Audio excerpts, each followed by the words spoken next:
Innal hamdalillah Waalaikumsalam warahmatullahi wabarakatuh. nahmaduhu wa nasta'inuhu wa nastaghfiruh wa na'udzu billahi min syururi anfusina wa min sayyiati a'malina may yahdihillahu fala mudhillalah wa may yudlil fala hadiyalah. Asyhadu an la ilaha illallah wahdahu la syarikalah wa asyhadu anna Muhammadan abduhu wa rasuluh la nabiyya ba'dah. Alhamdulillah adik-adik sekalian, pada pagi hari ini kita akan mengenal beberapa peralatan di laboratorium biologi molekuler ya. Jadi beberapa peralatan ini adalah peralatan-peralatan dasar yang memang diperlukan di laboratorium biologi molekuler. Dan nanti kita juga akan mengenal tipe-tipenya ya, kemudian fungsinya seperti itu. Oke, silakan next. Nah, ini beberapa alat yang kita akan perkenalkan ya, yang kita semua punya di lab biologi molekuler. Yang pertama nanti kita akan membahas tentang autoclave. Jadi alat ini adalah alat untuk melakukan proses sterilisasi, baik itu terutama pada peralatan ya. Nah, ini sangat penting alatnya untuk sterilisasi karena untuk bekerja di laboratorium biologi molekuler itu harus aman semua, baik aman dari segi pemeriksanya ya, kemudian dari segi pelaksanaannya dan dari segi hasil yang akan diperoleh. Kemudian ada alat yang kedua yaitu sentrifuga ya. Dia akan melakukan proses sentrifugasi ya. Nama alatnya sentrifuga, alat sentrifuga. Kemudian yang ketiga adalah pipet mikro atau air displacement pipet. Ini diperlukan untuk memindahkan cairan, kemudian membagi cairan-cairan, membagi reaktan ya, membagi reagen ya. Nah, kemudian kita bekerja kalau di lab biologi molekuler itu dalam suatu kabinet atau suatu ruangan kecil ya, yang namanya biosafety cabinet. Nah, kemudian nanti akan kita kenalkan juga yang namanya plate readers. Nah, ini digunakan untuk melakukan pengukuran ya, pengukuran kadar melalui proses yang namanya fotochromatografi ya. Kemudian kita akan mengenal alat yang namanya thermal cycler atau yang disebut dengan mesin PCR ya. Jadi ada sekitar 6 ini yang akan kita perkenalkan. Selanjutnya, nah ini namanya alatnya autoclave ya, ada di lab kita ya. Kalian mungkin pernah lihat ini ya. Nah, ini adalah alat untuk mensterilkan peralatan dan perlengkapan ya.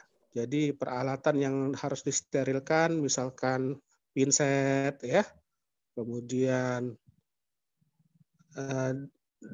ini ya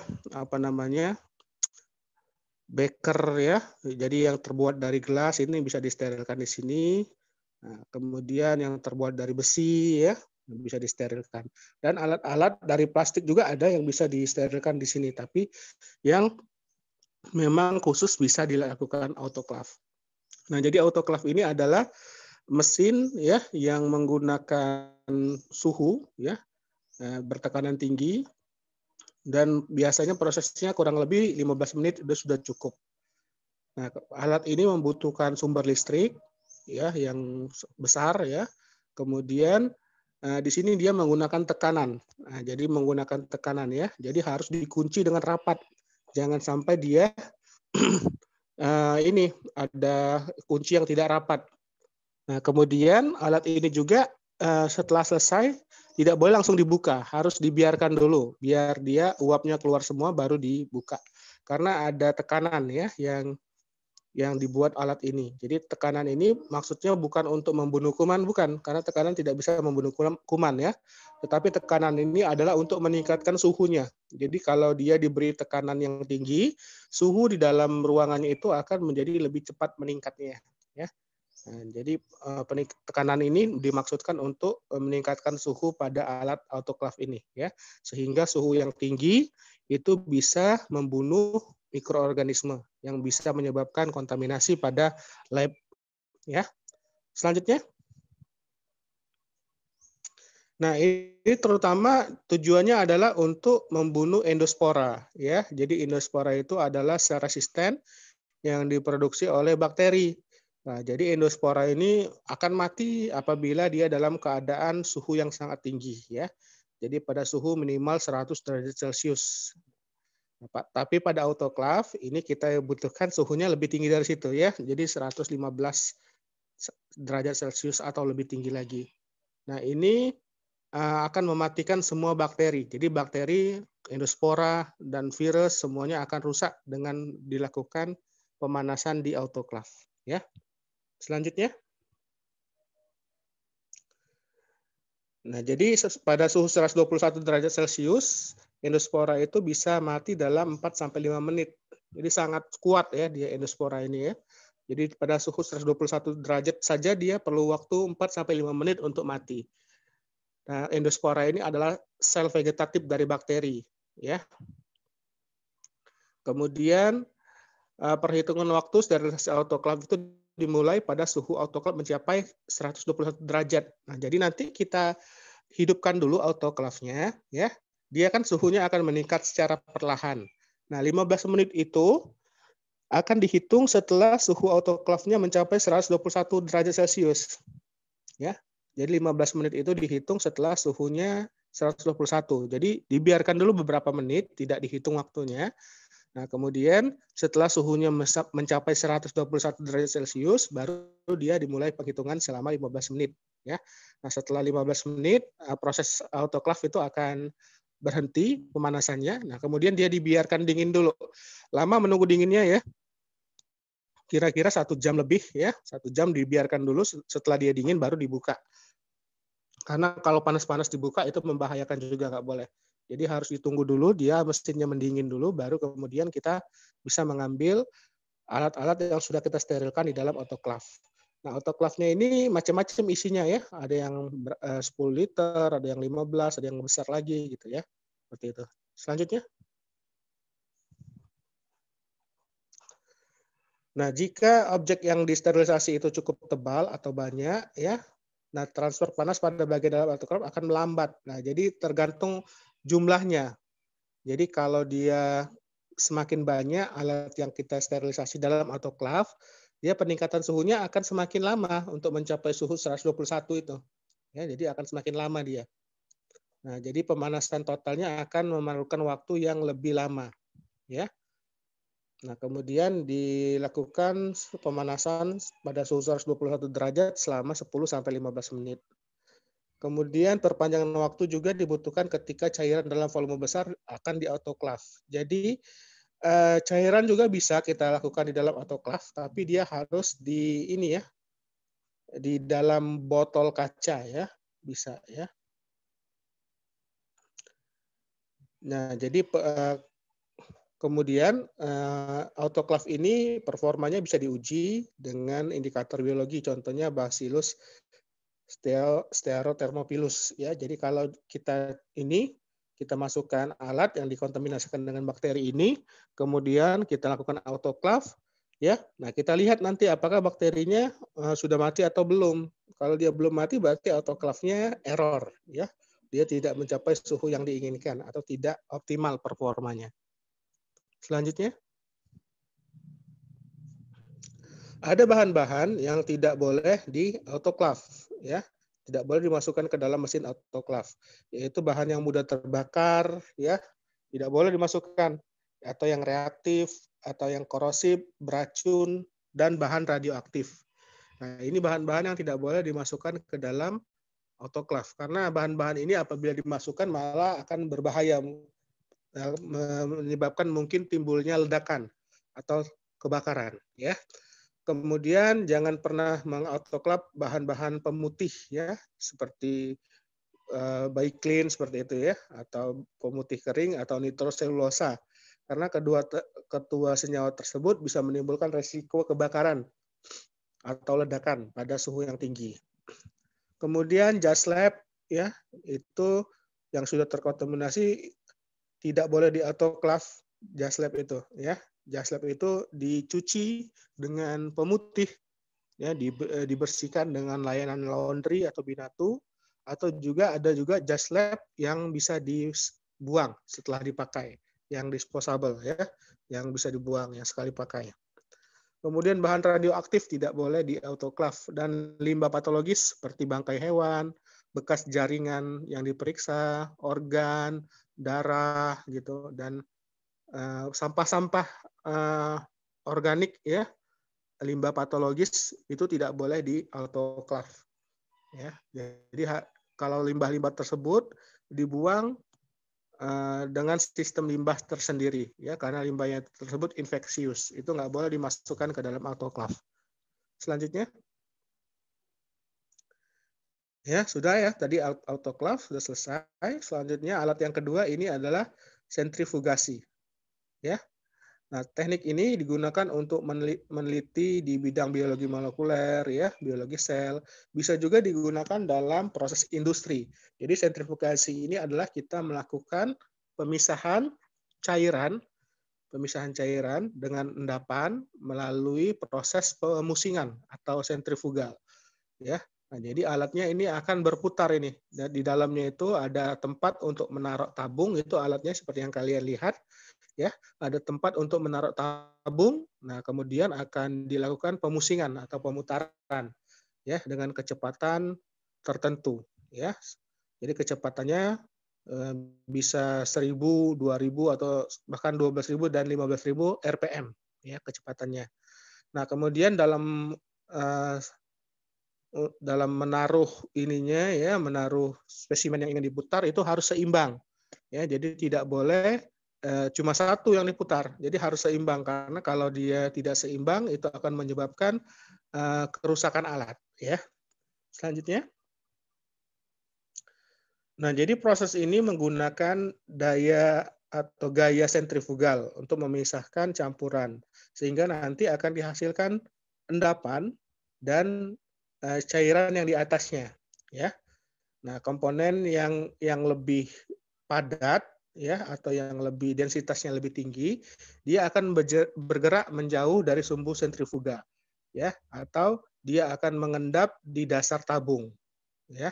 Nah, kemudian komponen lain yang dia lebih ringan ya, kemudian lebih densitasnya lebih besar, lebih ini ya, lebih low densitasnya, dia akan tersisa di bagian cairan di atas atau yang disebut dengan supernatan ya. Nah, supernatannya ini bisa diambil dengan cara dipipet atau didekantasi, dipipet atau dituang bisa juga ya. Karena dia akan menghasilkan dua ya, yaitu endapan yang di bawah itu yang lebih padat, yang lebih berat, sedangkan yang lebih ringan, bahan yang lebih ringan, bahan yang lebih yang lebih densitasnya lebih rendah itu akan tersisa di atas membentuk supernatan atau cairan di atas ya. Selanjutnya. Nah, ini ya.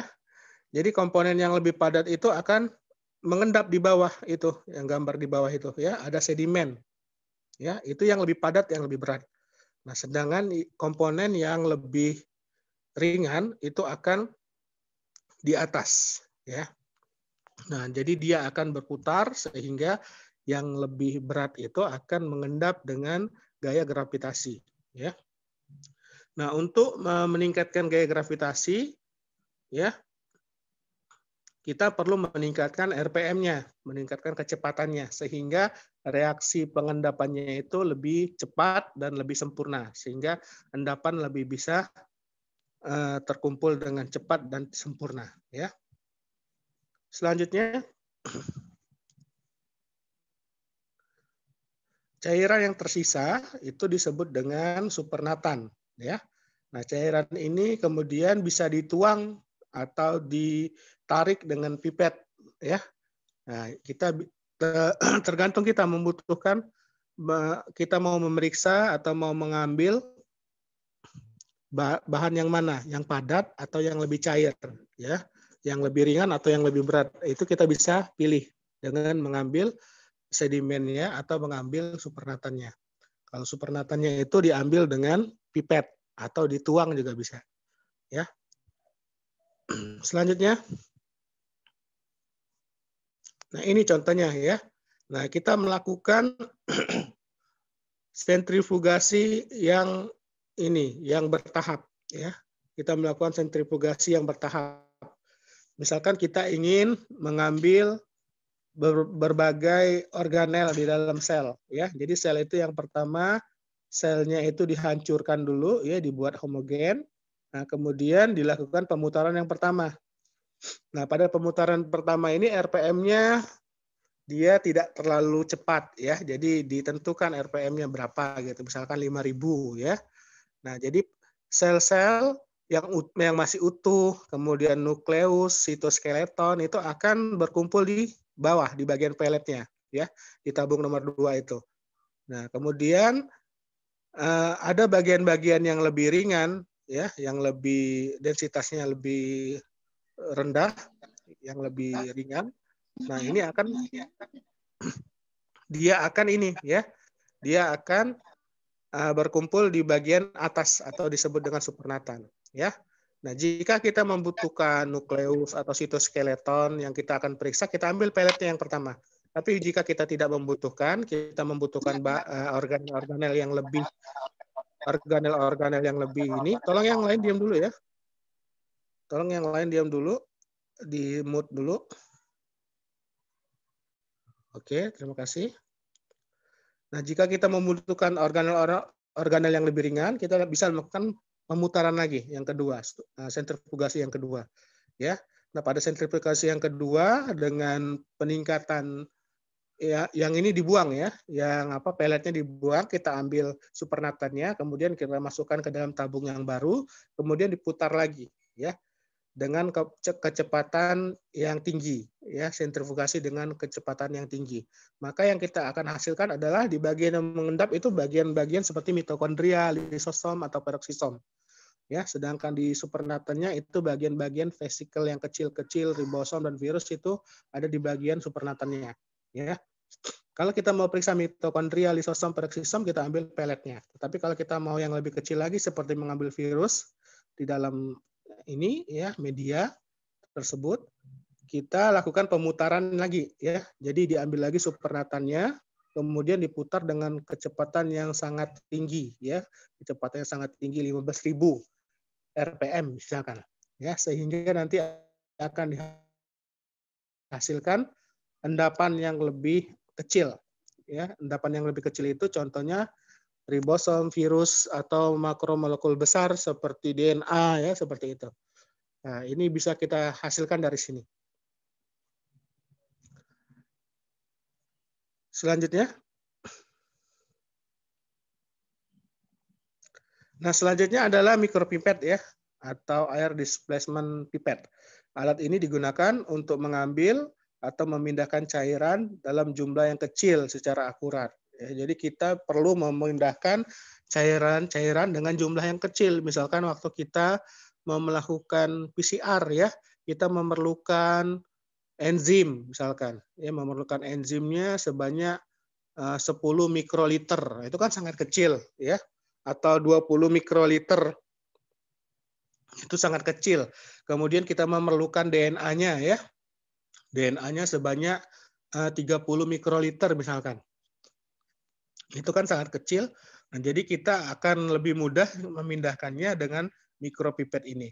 Jadi mikropipet ini sebenarnya seperti pipet biasa fungsinya. Tetapi dia memiliki keakuratan untuk memindahkan cairan atau media dengan ukuran yang sangat kecil, jumlah yang sangat kecil. Ya, sebenarnya sama fungsinya, memindahkan atau memindahkan cairan atau memindahkan larutan, tetapi akurasinya saja, dia sangat akurat. Ya. Selanjutnya.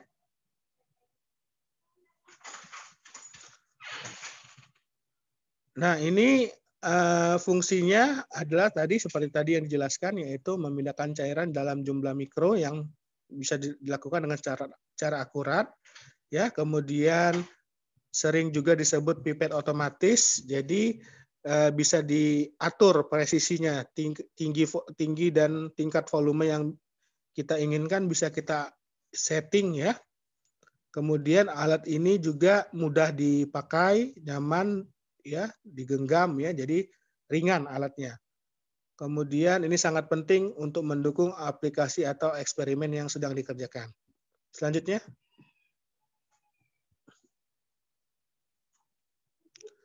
Nah, Berdasarkan jenis-jenisnya, mikropipet ini ada bermacam-macam ya. Nah, berdasarkan channel atau saluran pada mikropipetnya itu ada yang single channel, yang memiliki satu ujung saja keluar masuk. Ada yang menggunakan multi channel ya. Jadi ada banyak ujungnya. Nah, ini digunakan untuk melakukan pemeriksaan uh, yang banyak dalam waktu cepat ya. Sehingga kita memerlukan multi channel mikropipet. Jadi ujungnya banyak, bisa 8 ya, bisa 12 ujungnya ya. Seperti 8 atau 12 biasanya. Ada juga yang bisa langsung 90 bisa banyak juga langsung ya, bisa satu plate itu bisa juga ya, 8 kali 12 ya, bisa juga dia. Nah, kemudian berdasarkan teknologinya mikropipet ini ada yang manual, yaitu butuh kita sendiri yang melakukan penekanan dan pemindahan, ada yang otomatis. Jadi ada yang robotik ya, dilengkapi otomatis. Jadi di dalam mesin itu sudah ada mikropipet yang sendiri yang otomatis. Nah, ini dilengkapi dengan motor, kemudian modul elektronik, dan ada display elektroniknya juga. Kemudian teruskan volumenya, ada yang fix, jadi mikropipetnya itu tidak bisa disetel lagi ya, tidak bisa diatur lagi atau disesuaikan lagi volumenya, jadi fix. Jadi volumenya misalkan 500 mikroliter ya, kemudian 1 mililiter itu sudah fix volumenya, jadi tidak bisa kita setel lagi. Nah, kemudian ada yang variabel ya, volumenya bisa kita setel atau kita atur berapa yang kita mau ya, seperti itu. Nah, kemudian fiturnya ada mikropipet tanpa fitur autoclavable, jadi tidak bisa disterilkan dengan autoclave. Ada mikropipet yang tahan, jadi memang dia bisa disterilkan dengan autoclave. Ya, biasanya lebih mahal ini yang bisa disterilkan ini ya. Selanjutnya. Nah, ini ya mikropipet ya. Ini kalian akan gunakan di lab. Itu bagian atas ada parameter knobnya ya. Jadi untuk memencetnya ya. Kemudian ada function wheel itu untuk mengatur ya. Kemudian display itu berapa volume yang kita atur. Kemudian ada pipet tip con, ujung pipetnya atau pipet tip ya. Nah, tombol penekan atau plunger button ini berfungsi untuk menyedot atau memompa larutan atau cairan dengan cara menekan. Jadi ditekan, ya. Nah, sedangkan volumenya itu diatur dengan scale volume atau parameter knob, ya. Nah, itu untuk mengatur berapa volume yang akan diambil atau disedot, ya. Nah, kemudian tuas fungsi atau function wheel ini digunakan untuk memilih menu pada mikropipet ya. Karena ada juga mikropipet yang hanya bisa berfungsi menyedot, memompa atau mencampur ya. Jadi ada beberapa fungsi dia ya. Terus selanjutnya. Nah, kemudian pipet tip atau pipet tip con ya, ini merupakan aksesoris tambahan terbuat dari plastik ya. Nah, ini steril, harus disterilkan dulu. Biasanya kita sterilkan juga dengan autoclave. Jadi dia steril, ya, kita sterilkan dengan autoclave.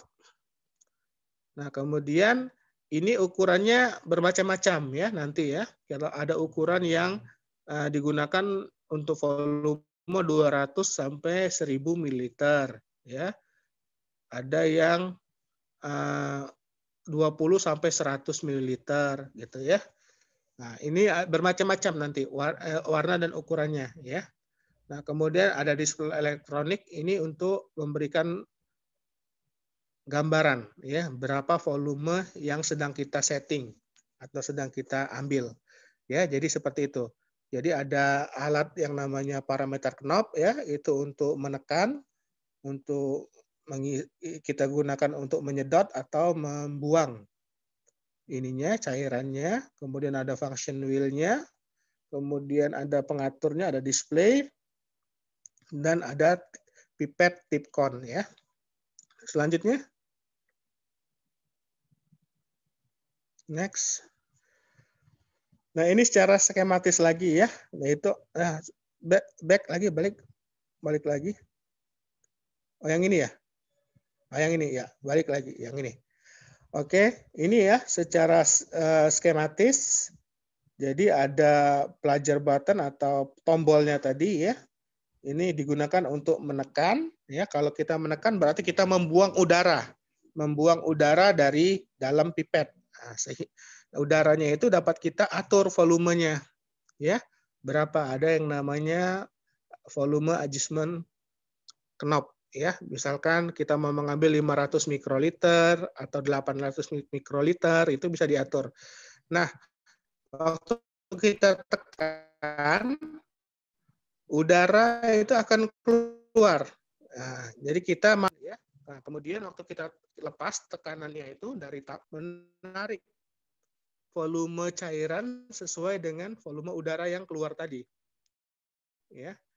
Jadi kalau kita sudah setel 500 mikroliter, berarti waktu kita tekan udaranya keluar sebanyak 500 mikroliter, kemudian kita ambil cairannya ya, kemudian kita lepas. Nah, kemudian akan terambil di dalam disposable pipette tip-nya tadi yang di ujungnya itu volume sebanyak udara yang dikeluarkan ya. Nah, ini yang di sebelah kanan itu macam-macamnya ya. Jadi kita menggunakan berbagai macam pipet sesuai dengan volume yang kita butuhkan, ya. Nah, itu yang warna sebelah kanan, ya, itu untuk ukuran 10 sampai 100 mikroliter. Nah, sedangkan yang biru itu yang di tengah itu untuk 100 sampai 1000 mikroliter, ya.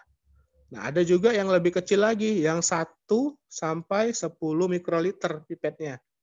Ya. Nah, jadi kita gunakan sesuai dengan volume yang kita inginkan, ya. Jangan kita mau mengambil volume 50 mikroliter tapi kita pakai pipet yang biru yang untuk 100 sampai 1000 mikroliter. Nah, itu tidak akurat, ya. Begitu juga kalau kita mau mengambil 500 mikroliter, jangan pakai pipet yang ukuran 100. Kalau untuk ukuran 100 kita mengambil 5 kali. Ya. Nah, jadi kita harus sesuaikan berapa volume yang kita butuhkan dan gunakan pipet yang sesuai. Selanjutnya. Nah, ini tadi ya. Itu yang ada single channel, yang itu yang sebelah kiri, cuma satu dia yang keluarnya. Ya. Jadi kalau kita mau satu-satu pakai pipet yang single channel yang di sebelah kiri. Nah, tetapi kalau kita mau menggunakan pada waktu yang cepat ya, kemudian yang kita periksa banyak, kita bisa menggunakan multi channel yang sebelah kanan. Ya. Jadi ujungnya itu ada banyak ya. Nah, jadi mikropipet ini dapat digunakan untuk mengambil volume minimal 0,2 mikroliter dan maksimal adalah 10.000 mikroliter atau 10 mililiter. Ya, jadi pipet yang besar itu. Nah, jadi kita bisa gunakan tergantung kita mau yang gunakan yang single channel atau yang multi channel. Ya, selanjutnya.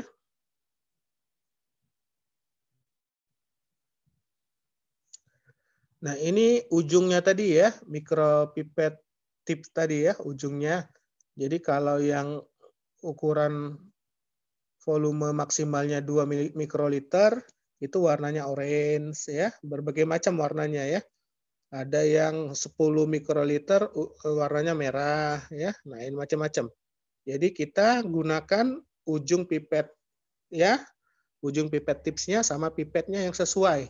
Jangan kita menggunakan yang tidak sesuai. Misalkan kita mau mengambil 50 mikroliter ya, maka kita gunakan pipet yang 20 sampai 100 mikroliter pipetnya. Pipet dan ujung tipsnya ya. Jadi pipetnya yang ukuran 20 sampai 100 ya. Kemudian pipet tipsnya warna salmon ya, yang ukurannya 200 mikroliter ya. Jadi harus sesuai. Selanjutnya. Nah, cara menggunakannya ya, yang pertama atur volumenya, kita tentukan dulu volume yang kita ambil berapa. 500 mikroliter atau 1000 ya, atau 1500 ya. Nah, kemudian kita pilih pipet yang sesuai ukurannya ya. Pilih yang sesuai ukurannya. Kemudian setelah kita pilih yang sesuai, biasanya kalau di lab itu ada yang ukuran 100 sampai 1000 ya. Kemudian itu yang sedang, pipet yang sedang. Yang besar 100 sampai 1000, ada yang 10 sampai 100 ya. Kemudian ada yang 0 sampai itu 0,2 sampai 10 mikroliter. Ya, itu yang paling kecil. Nah, kita pilih dulu ya pipet yang sesuai. Nah, kemudian kita pasang tips mikropipet yang sesuai dengan kebutuhan juga ya. Kemudian proses pemasangan pipet tips ini dianjurkan dengan memutar-mutarnya, bukan mengetuknya, ya. Jadi dipasang dengan cara diputar, ya, diputar. Selanjutnya,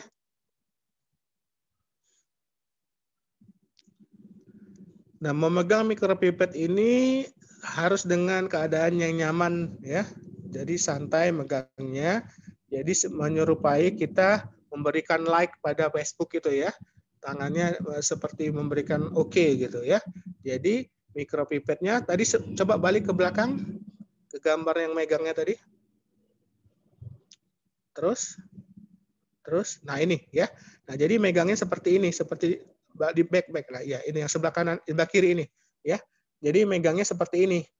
Ya, jadi itu tempat megangnya, kemudian kita melihat volume yang kita ambil ya. Kemudian megangnya seperti kita memberikan like di Facebook. Ya, jadi yang main itu jempolnya.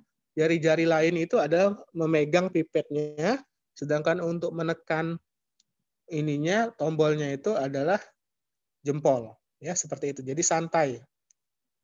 Ya. Nah, diperlukan keahlian juga ini, ya, diperlukan pembiasaan karena ini keterampilan. Selanjutnya, next. Balik lagi ke halaman selanjutnya. Ya, kemudian menyedot masuk dan memompa keluar cairan itu sesuai dengan kebutuhan, ya. Jadi pastikan dia benar-benar kita sudah tekan, ya, sesuai dengan ininya, ya, aturannya, ya. Jadi menekannya itu tidak boleh terlalu kuat dan tidak boleh kurang juga menekannya, kurang kuat, ya. Kalau terlalu kuat nanti tidak akurat dia. Kalau kita kurang kuat, volume yang dihasilkan itu kurang dari yang diharapkan, ya. Jadi harus pas menekan tombol mikropipetnya, ya, buttonnya. Selanjutnya, itu tadi mikropipet, ya. Nah, selanjutnya kita biasanya bekerja di dalam biosafety cabinet, ya, atau ruang kerja yang tertutup.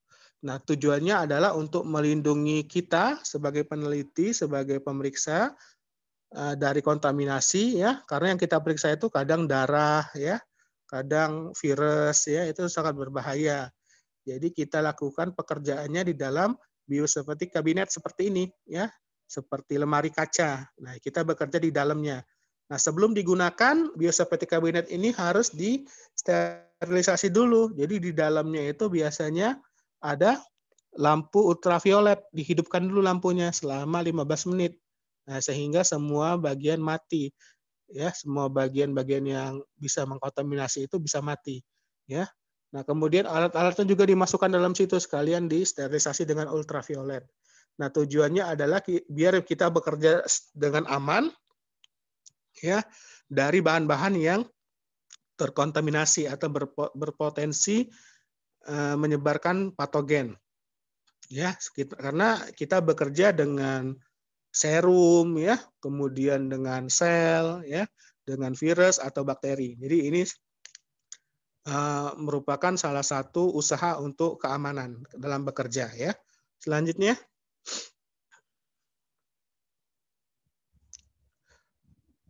nah, tujuan utama ini adalah untuk sarana perlindungan bagi pekerja laboratorium dan lingkungan sekitarnya dari patogen.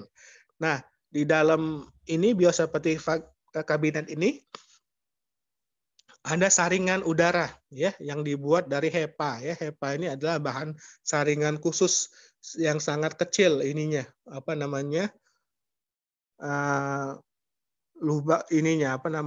Lubangnya ya, saringannya sangat kecil sehingga virus dan bakteri dia akan disaring dari udara yang ada di dalam sehingga tidak bisa mengkontaminasi pekerja dan lingkungan di laboratorium ya. Jadi ada bahan yang sangat kecil, udara yang keluar itu dapat dihilangkan dari bakteri dan virus yang berbahaya ya. Selanjutnya,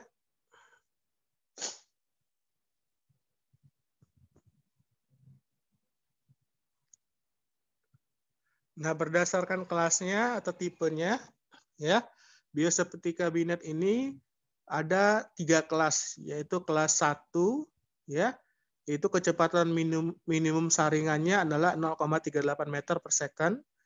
Kemudian jendela depan ruangan tetap dibiarkan terbuka ya sehingga ada udara masuk dan disaring dengan HEPA tadi. Ada filter HEPA namanya ya.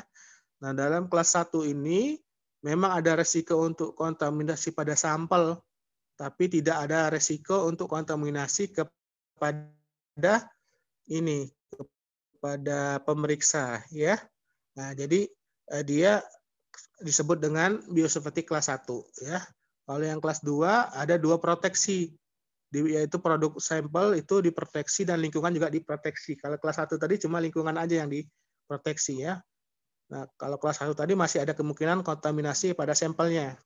Nah, tapi kelas 2 ini sudah 2 arah dia ya, diproteksi 2 arah, baik sampel maupun lingkungannya diproteksi. Jadi udara dari luar itu dimasukkan oleh kipas ya, dihisap di atas lemari, kemudian disaring dengan HEPA filter. Ya, baru kemudian digunakan untuk sirkulasi di dalam ruangan dan balik lagi keluar ya. Ini yang kelas 2. Jadi ada 2 saringan ya, 2 proteksi. Nah, kalau kelas 3 ini yang sangat maksimal proteksinya ya. Ini digunakan untuk bekerja dengan bahan-bahan yang sangat infeksius ya, sangat-sangat berbahaya. Nah, jadi proteksinya itu baik personel itu pekerjanya, kemudian sampelnya dan lingkungan ya. Jadi ada proteksi untuk lingkungannya juga. Nah, kemudian ruangan didesain sehingga sirkulasi udara di dalam sangat rapat ya. Jadi semua material yang keluar masuk harus menggunakan passbox ya. Jadi personel juga harus menggunakan sarung tangan agar tidak langsung memegang produk saat bekerja. Jadi ini yang sangat infeksius ya, seperti kelas 3. Selanjutnya.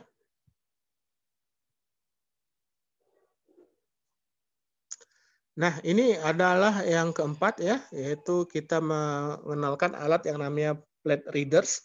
Nah, ini sebenarnya alat spektrofotometer. Jadi kita menggunakan ini ya cahaya ya polikromatik yang kemudian nanti akan dilewatkan di dalam suatu media. Selanjutnya dia nilai absorbansinya akan dinilai ya. Nah, ini biasanya digunakan alat ini plate reader ini untuk mendeteksi peristiwa biologis, kimiawi atau fisik di pelat mikrotiter ya. Nah, ini digunakan biasanya untuk aplikasi seperti ELISA ya. Ya, jadi enzim link absorbent immunoassay. Nah, ini kita akan mengukur berapa ininya ya. Kadar absorbansinya di sini menggunakan alat yang namanya plate reader. Ini alatnya ya. Jadi ELISA itu dilakukan di dalam sumuran itu yang plate-nya itu ya. Nah, kemudian setelah dia dilakukan reaksi enzimatis, kita ukur berapa absorbansi dari larutannya dalam plate-nya masing-masing ya. Kemudian bisa juga mengukur NADH gitu ya. Kemudian deteksi interaksi protein-protein, hingga pengujian anggur juga bisa ya. Microplate juga dapat banyak digunakan dalam penelitian dasar, imunologi ya, kemudian pengembangan obat ya. Jadi intinya untuk mendeteksi peristiwa biologis, kimiawi atau fisik di sampel plat mikrotiter. Selanjutnya.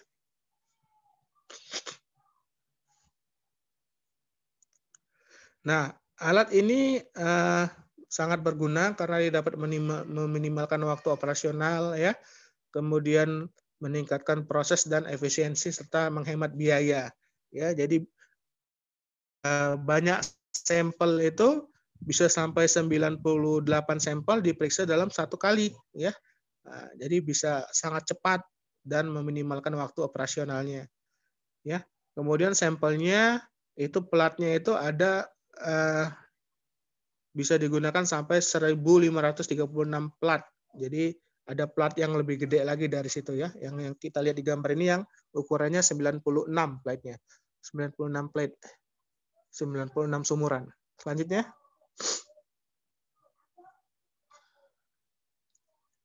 Nah, ini plat microreader, ya, yang biasa kita gunakan di laboratorium yang ukurannya 96 lubang, ya. Jadi matriks 8 dikali 12, ya. Jadi panjangnya 12, lebarnya 8 lubang. Nah, ini digunakan dalam penelitian biasanya, ya. Nah, volume sumurannya itu sekitar 100 sampai 200 mikroliter per sumur, ya. Nah, ada juga plat mikro yang kepadatannya lebih tinggi, ada yang 384 isinya, ya, ada 1536, ya. Nah, ini biasa yang banyak ini biasa digunakan untuk screening sampel dalam jumlah besar, ya. Nah, diperlukan microplate yang lebih besar juga, ya,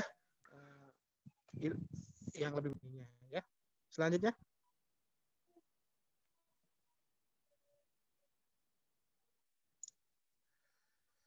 Nah, metode pendeteksiannya bisa kita menggunakan metode absorbansi, ya, kemudian intensitas fluoresensi, ya. Jadi, absorbansi itu contohnya kita menggunakan Elizim Link Immunosorbent Assay. Jadi kita mengukur absorbansi berapa enzim yang kita gunakan dalam ELISA, ya. Kemudian akan dikalikan dengan standar, ya. Kemudian selain absorbansi, yang kedua yang sering juga adalah fluoresensi. Ya, ini digunakan untuk memeriksa biasanya diagnostik, ya. Kemudian luminensi, fluoresensi waktu yang diselesaikan, kemudian polarisasi fluoresensi, ya. Nah, jadi ini di dalam alatnya itu ada monokromator, ya. Jadi alat yang akan memancarkan sinar monokromatik, ya. Nah, kemudian sinar tersebut akan melewati sumur tadi, ya, yang berisi cairan. Nah, kemudian ada sebagian sinar yang dia tertinggal dan ada sebagian sinar yang diteruskan.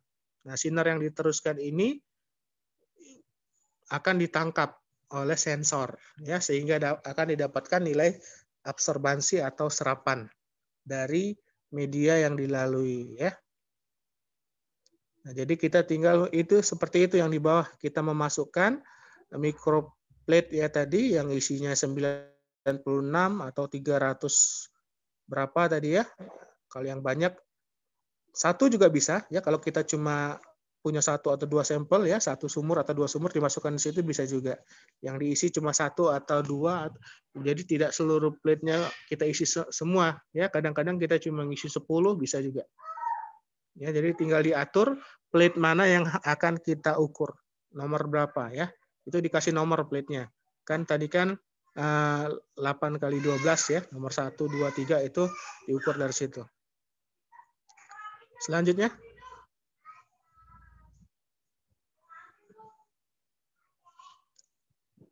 Nah, ini cara kerjanya. Jadi microplate itu reader, dia mendeteksi sinyal cahaya yang dihasilkan oleh sampel yang telah dipipet ke dalam plat mikro, ya.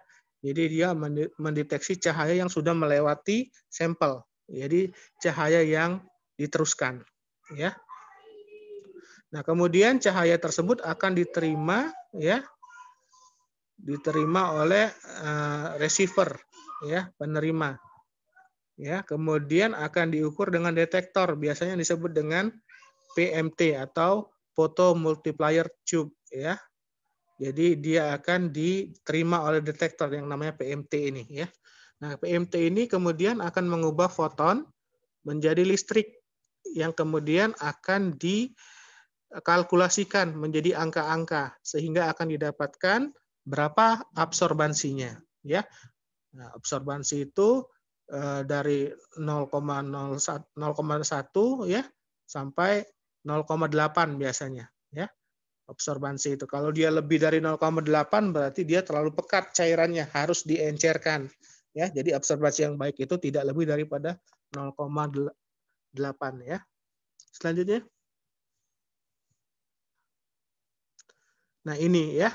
Jadi di dalam mesin itu ada sumber sinar atau flash lamp-nya. Dia akan memancarkan sinar fotokromatik ya. Yang panjang gelombangnya bisa kita setel. Panjang gelombangnya berapa? 280, 320, 360, 480 nanometer per ini ya. Panjang gelombangnya bisa kita ukur. Nanometer biasanya. Bisa 280, 360, 480 dan lain-lain ya. Nah, kemudian dia akan melewati plat tadi ya.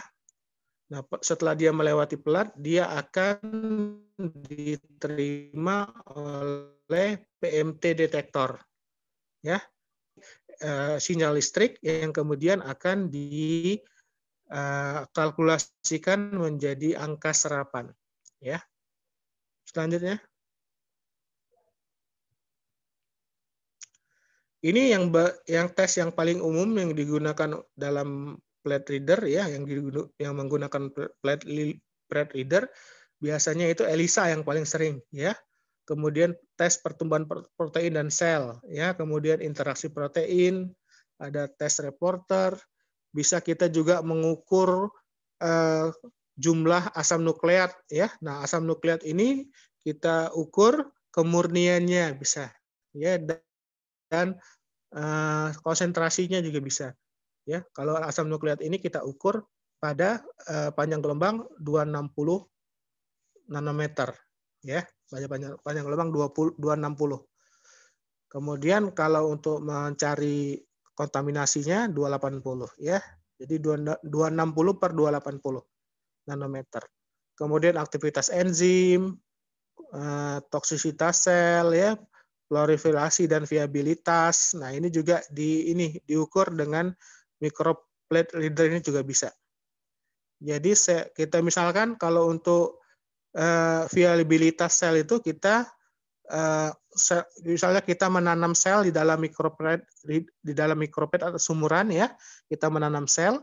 Nah, kemudian kita mau lihat berapa sel yang hidup ya.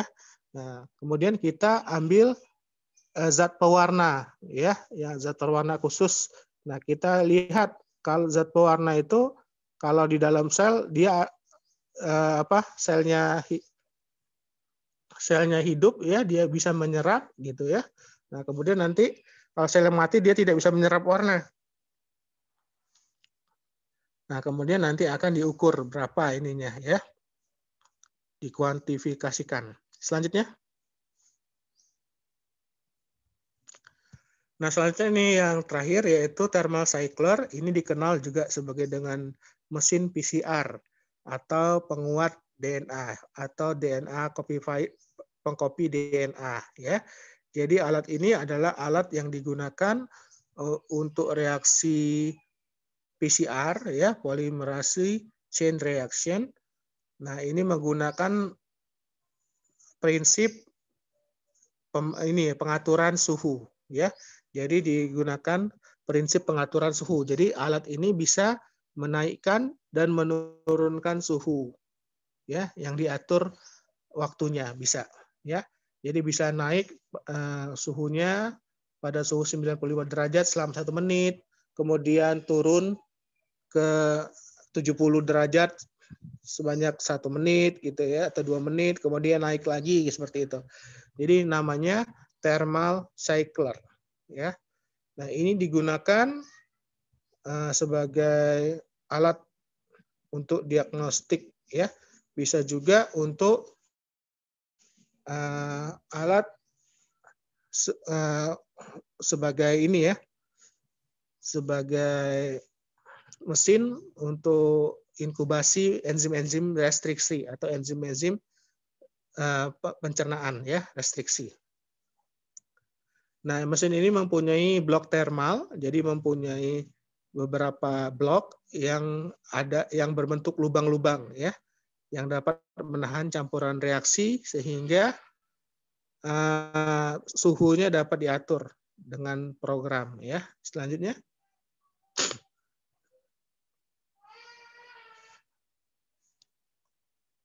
Nah, blok termal tadi ya, ada lubangnya, dia dapat menampung tabung tube ya, tabung yang kecil. Biasanya tabungnya ukuran 2 ml ya, yang dapat menampung regensia dan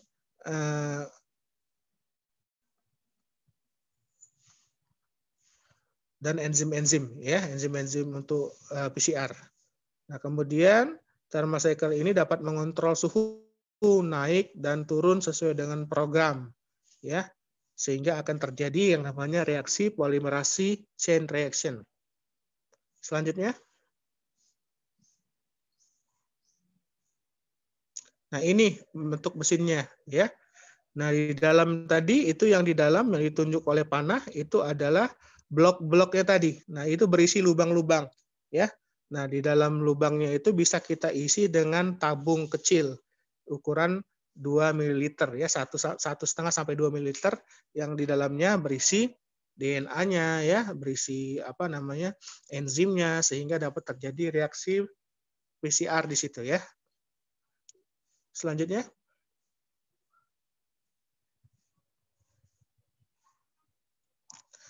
Nah, selain mesinnya tadi, kita juga memerlukan komponen pelengkap untuk PCR.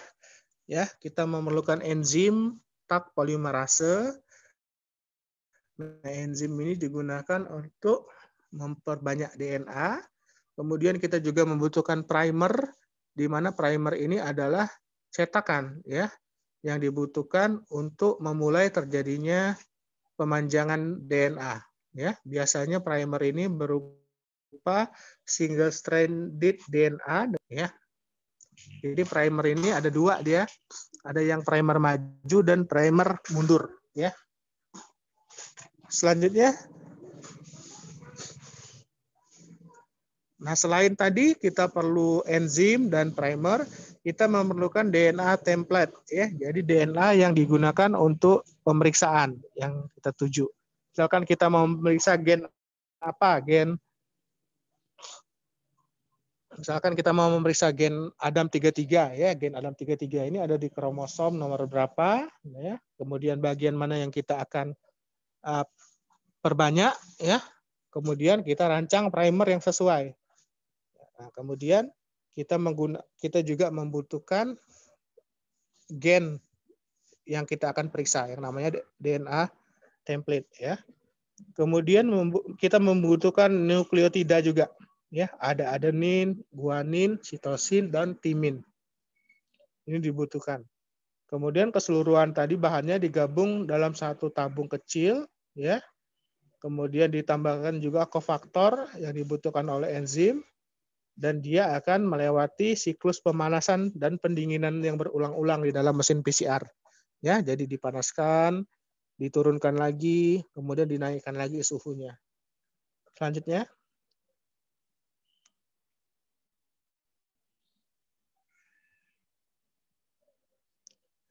Nah, ini ya. Ini yang dimaksud dengan thermal cycler tadi, yaitu kita mengatur waktu ya. Jadi kita ikuti 3 tahap langkah PCR ya. Yang pertama kita panaskan dulu sampai 96 derajat ya. Nah, ini selama 1 menit atau 2 menit gitu denaturasi ini ya. Kemudian setelah biasanya 2 menit ya, 2 menit ya. Kemudian dia akan terjadi pemisahan DNA. Jadi DNA itu beruntai ganda, nah, pada suhu 96 derajat dia akan menjadi untai tunggal atau single stranded. Nah, kemudian setelah dia terpisah semua, DNA-nya itu menjadi single stranded, selanjutnya suhu diturunkan ke 55 sampai 65 derajat Celcius. Nah, ini pada suhu ini terjadi annealing atau penempelan. Jadi primernya akan menempel di sini pada DNA template-nya. Ya. Nah, jadi suhunya diturunkan. Jadi 90 taruhlah 96 ke 56 berarti turun 40 derajat Celcius dalam waktu yang singkat turunnya suhunya, ya. Nah, kemudian setelah dia lakukan annealing selama 1 menit baru dilakukan extension atau elongasi. Nah, ini suhu dinaikkan lagi menjadi 72 derajat. Ya, sehingga dia akan terjadi proses polimerase atau pemanjangan DNA, ya, yang dilakukan oleh enzim Taq polimerase tadi. Karena pada suhu 72 derajat inilah enzim Taq polimerase dia bekerja dengan efektif, dengan efisien, sehingga suhunya perlu disetel untuk elongasi atau extension pemanjangan DNA-nya itu pada suhu 72 derajat Celcius. Nah, setelah selesai selama 1 atau 2 menit, kemudian dilakukan lagi denaturasi lagi, dinaikkan lagi suhunya. Kemudian setelah selesai denaturasi, dilakukan penurunan lagi untuk annealing. Nah, selanjutnya dinaikkan lagi untuk ekstensi atau elongasi. Nah, begitu terus ya dilakukan sebanyak siklus, biasanya 30 atau 40 siklus. Ya, 30 atau 40 siklus. Jadi dari satu potong DNA itu diperbanyak sehingga bisa menjadi 1 juta DNA, ya, potong DNA. Karena dia sifatnya eksponensial kan. Jadi kalau satu siklus kan 2 pangkat N, ya. Jadi kalau 40 siklus berarti 2 pangkat 40. Nah, 2 pangkat 40 tuh sekitar 1 jutaan lebih, ya. Oke, nah itu adalah alat-alat yang kita gunakan di dalam laboratorium biologi molekuler. Ya, jadi kita tadi sudah berkenalan dengan autoclave, ya. Kemudian kita berkenalan dengan sentrifugasi, kemudian berkenalan dengan pipet, ya. Kemudian ada kabinet, ya. Kemudian ada plate reader dan terakhir ini dengan PCR. Nah, semua alat ini ada di lab kita, ya, ada di lab kita di biologi molekuler. Nah, karena saat ini sedang pandemi ya kita tidak melakukan praktikum basah. Jadi kita hanya praktikum kering saja seperti ini. Mungkin ada pertanyaan dari adik-adik sekalian? Izin Silakan. bertanya, Dok. Izin bertanya, Dok. Silakan, Kemas. Ya, baik. Terima kasih dokter atas kesempatannya. Saya izin bertanya, Dok. Tadi dari penjelasan dokter kan ada autoclave atau macam-macam itu yang terkait suhu ya, Dok ya. Suhunya kan ada 121, 96, 72. Ya. Nah, itu apakah memang suhunya harus segitu atau kita boleh menaikkan atau menurunkan, Dok? Dan apakah memang perubahan 1 derajat saja sangat berarti terhadap hasilnya ya, Dok ya? Terima kasih, dokter.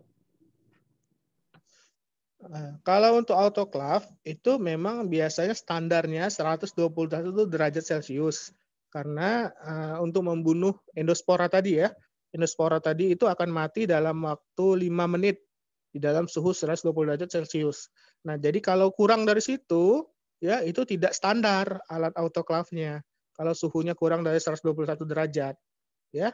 Nah, jadi autoclave itu standarnya suhu yang digunakan 121 derajat, pemanasannya selama 15 menit. Nah, jadi semua endospora dan bakteri patogen mati, ya. Nah, sedangkan berbeda dengan mesin PCR tadi atau thermal cycler. Nah, ini kan kita gunakan untuk proses PCR, ya. Nah, jadi mesinnya itu sudah otomatis ya, kita tinggal atur settingnya aja. Jadi kita tinggal setting untuk waktu dia yang ini yang 95 derajat itu berapa menit ya, kemudian turunkan 60 untuk annealing berapa menit ya, kemudian untuk ini apa namanya, untuk elongasi berapa menit. Nah, itu kadang-kadang setiap gennya itu ada variasi ya, tapi variasinya nggak terlalu banyak ya. Biasanya di annealingnya itu yang ini yang penting, di fase annealingnya itu. Jadi dia harus menempel, primernya itu harus menempel pada DNA template. Nah, itu yang paling penting annealingnya itu yang biasanya ya. Karena kalau dia tidak menempel ya, dia tidak akan terjadi proses elongasi. Karena elongasi tidak akan terjadi kecuali primernya sudah nempel dulu di DNA template. Nah, jadi waktu annealingnya ini Jadi yang penting itu perancangan primernya dengan waktu annealingnya itu. Dia kan tadi kan rentangnya cukup banyak ya, 55 sampai 65. Nah, itu dicoba semua 55,1, 55,2 ya, 55,3 sampai 65 tadi. Nah, yang mana yang paling bagus ininya, amplifikasinya. Nah, itu yang agak susah. Jadi kita menentukan yang annealingnya berapa derajat itu. Nah, itu kita setting alatnya. Ya, jadi denaturasi itu sudah 95 udah fix biasanya. 95 udah fix. Nah, sedangkan annulingnya yang punya waktu agak panjang kita mencari suhu annealing yang sesuai. Karena suhu annealing ini dia sangat penting ya. Kalau suhu untuk namanya tadi elongasi itu kan sudah standar 72 derajat ya, sudah standar. Nah, yang penting itu adalah annealingnya tadi. Nah, itu yang harus disetting. Kadang kita butuh beberapa waktu untuk mengoptimasi ya. Nah, annealing yang suhu berapa yang bagus karena rentangnya tadi 10 derajat itu kan banyak rentangnya. Begitu, Mas. Baik, dokter, terima kasih. Ya, sama-sama. Ya, jadi yang penting itu di suhu annulingnya tadi. Itu harus kita benar-benar optimasi berapa suhu annealing yang baik, yang tepat untuk suatu reaksi PCR.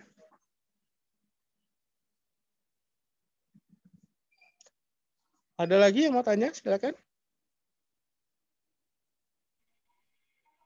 Assalamualaikum warahmatullahi wabarakatuh. Waalaikumsalam warahmatullahi wabarakatuh. Silakan. Ya, izin bertanya, dokter. Perkenalkan, nama saya Fasya. Saya ingin bertanya terkait dengan penggunaan autoclave, dok. Jadi kan tadi dokter menjelaskan beberapa alat ya, ada yang PCR dan lain-lain. Kalau misalnya PCR kan penggunaan klinisnya sudah umum ya, dok, ya, diketahui. Nah, kalau untuk autoclave ini sendiri, penggunaan klinisnya dalam hal apa ya, dok, ya? Dan juga seperti plate readers, itu biasanya penggunaan klinisnya untuk apa, atau hanya untuk penelitian saja? Mungkin cukup, dok, dari saya. Ya. Jadi autoclave ini adalah alat untuk sterilisasi ya. Karena untuk melakukan penelitian, untuk melakukan tindakan medis ya, kita perlu suasana yang steril, yang bebas dari patogen ya. Nah, jadi autoclave ini bisa digunakan untuk bahan-bahan penelitian ya, alat-alat penelitian tadi seperti pipet itu bisa di autoclave ya. Kemudian bahan-bahan cairan itu juga bisa di autoclave ya. Kemudian wadahnya, mikrotip ya tadi ujung pipetnya itu harus di autoclave. Nah, kemudian bahan-bahan untuk operasi ya, seperti alat-alat operasi itu ya, skalpel, gunting. Nah, itu juga di autoclave. Karena tujuannya untuk membunuh endospora. Jangan sampai ada endospora karena endospora itu berbahaya sekali. Dia bentuk vegetatif dari bakteri. Ya, jadi bakterinya itu enggak hidup ya, dia bentuk vegetatif ya seperti tunas seperti itu, tapi dia bisa berkembang menjadi bakteri yang dewasa ya. Nah, makanya dia harus dilakukan proses sterilisasi yang dengan menggunakan autoclave.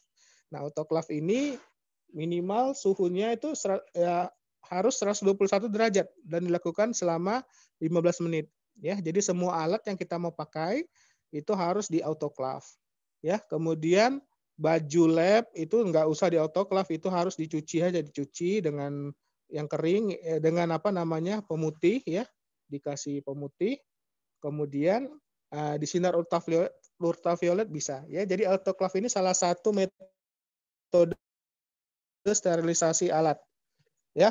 Tidak semuanya alat di autoclave, ada yang cukup disterilisasi dengan cairan pemutih ya, kemudian ada yang digunakan dengan sinar ultraviolet ya, seperti ruangan ya, ruangan itu disterilisasi dengan penggunaan lampu ultraviolet.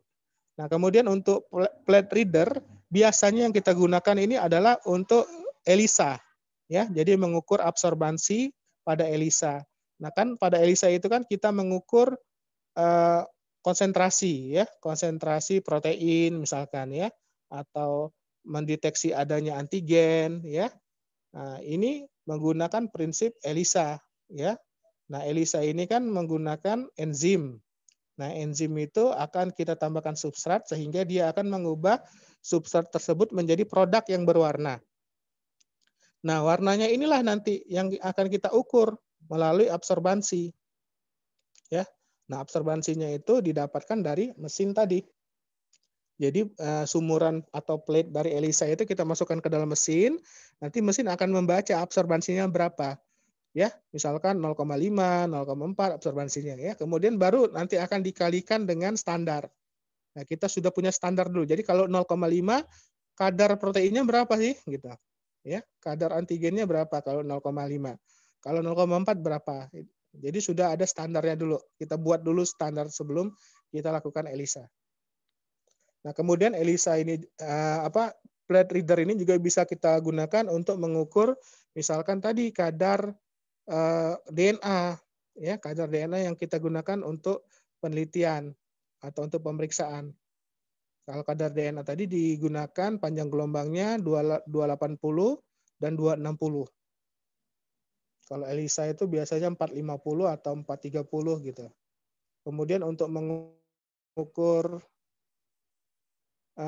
reaksi-reaksi yang lainnya seperti itu ya. Biasanya ELISA sih. Begitu, Fasya. Ya, baik. Terima kasih, dokter. Ya, alatnya ada di lab kita ya. Jadi kalau nanti kesempatan bisa lihat ya. Ada lagi yang mau tanya?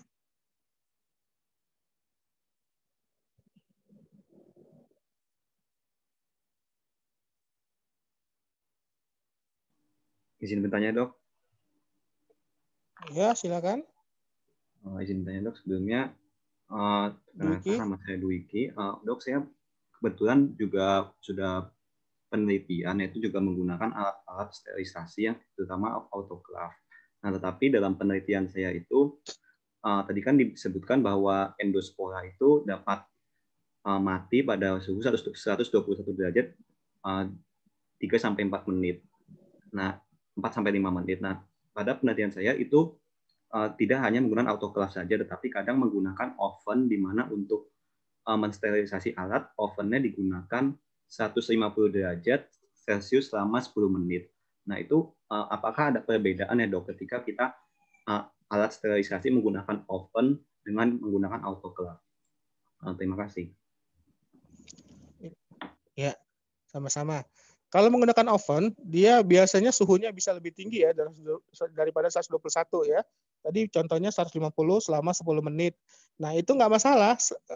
Yang penting alatnya itu kompatibel untuk dimasukkan di dalam oven. Jadi alat-alat yang di oven itu biasanya alat-alat yang terbuat dari logam ya, dari stainless. Nah, itu bisa disterilisasi dengan cara di oven. Nah, tetapi alat-alat yang rentan, yang dia tidak tahan dengan suhu yang sangat tinggi, ya misalkan pipet tips tadi kan yang terbuat dari plastik. Nah, itu daya tahannya cuma sampai autoclave saja. Ya, yang ujung pipetnya itu loh yang dari plastik. Kemudian pipetnya itu juga ya. Nah, itu kadang-kadang dia tidak tahan suhu tinggi ya. Jadi kalau suhu 150 bisa meleleh plastiknya. Nah, jadi dia harus di autoclave ya. Nah, karena dengan proses autoclave tadi minimal 5 menit ya, endospora sudah akan mati. Jadi maksimal optimalnya 15 menit. Nah, dengan suhu yang lebih tinggi, tentu waktu yang dibutuhkan juga lebih cepat. Ya, seperti dalam oven, kalau 150 derajat cuma butuh waktu 10 menit. Ya, tetapi tidak semua bahan dapat dimasukkan ke oven tersebut, hanya bahan-bahan yang tahan panas saja. Misalkan scalpel ya atau pinset atau klem yang terbuat dari stainless steel itu bisa dimasukkan di dalam oven. Tapi bahan-bahan yang tidak tahan panas tinggi itu tidak bisa dimasukkan di dalam oven. Ya, jadi autoclave itu ada yang ini ya, yang merupakan salah satu alat sterilisasi aja, ya. Kan namanya autoclave ya karena dia punya tekanan tadi. Ada pressure-nya. Kalau oven kan nggak ada pressure ya. Nggak ada ini apa namanya tekanan tingginya. Nah, autoclave ini menggunakan tekanan tinggi. Jadi dia vakum seperti itu. Begitu, Diki. Ya, baik. Terima kasih, Dok.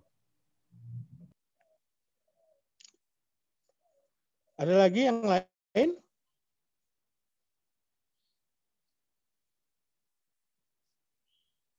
Ya, nanti kalian juga di praktek ya, ada oven sendiri juga bisa, ada oven untuk ini mensterilkan alat-alat, misalkan alat minor set seperti itu ya, disterilkan dengan oven. Bisa. Kalau ada autoclave boleh dengan autoclave.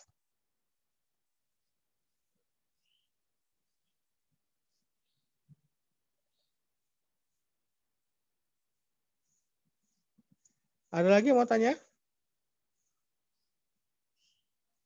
Mungkin sudah cukup jelas ya. Oke, kalau sudah cukup jelas, mudah-mudahan ini memberikan manfaat untuk kalian ya. Kita tutup ya. Subhanakallahumma wa bihamdika asyhadu an la ilaha